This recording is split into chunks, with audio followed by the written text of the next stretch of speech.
Here are 5 of my favorite rose colognes for men in my collection. This first one is fairly new to the collection, but it's got a lot of popularity as of late for a few reasons, one of which it smells really good, and second, it's by Aromatics, and it is his collaboration with French Avenue, Carnal Desire.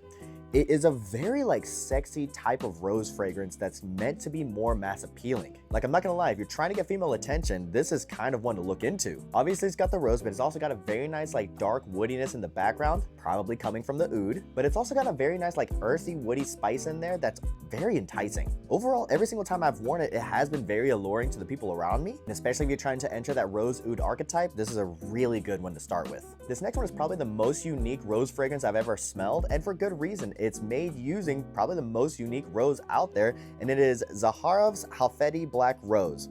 Literally inspired and uses Halfeti Black Rose, which if you look it up, it's literally a black rose that you can only find in a specific part of somewhere. I don't really remember where. But exactly what you picture this smelling like is exactly what it does smell like. It's kind of like a dark take on a rose fragrance. It's got a nice earthiness. The rose in here is very, very smooth. It's got a fresh spice aspect to it. It's also got a little bit of warmth from the amber, but overall it's a dark rose fragrance that honestly kind of makes it a little bit more masculine. This next one's actually the first rose fragrance I ever got in my collection, and I've loved it ever since, and it is Cartier's Declaration d'un Soir.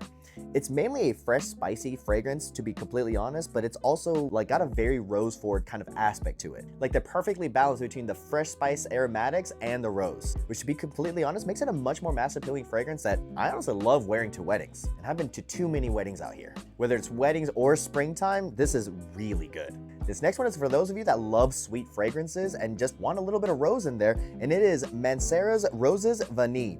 Exactly what it sounds like. It is roses and vanilla. Yeah, there's some fresh spices in there. Yeah, there's a bit of warmth in there too, but the main players in here are that rose and that vanilla, which especially during cooler weather, it shines beautifully. Honestly, you can get away with it also during the spring or cooler summer nights. Not only will you have the mass appeal from the vanilla, but you'll also have a romantic kind of vibe from that roses, which is gonna have you stand out and just have you smelling really good.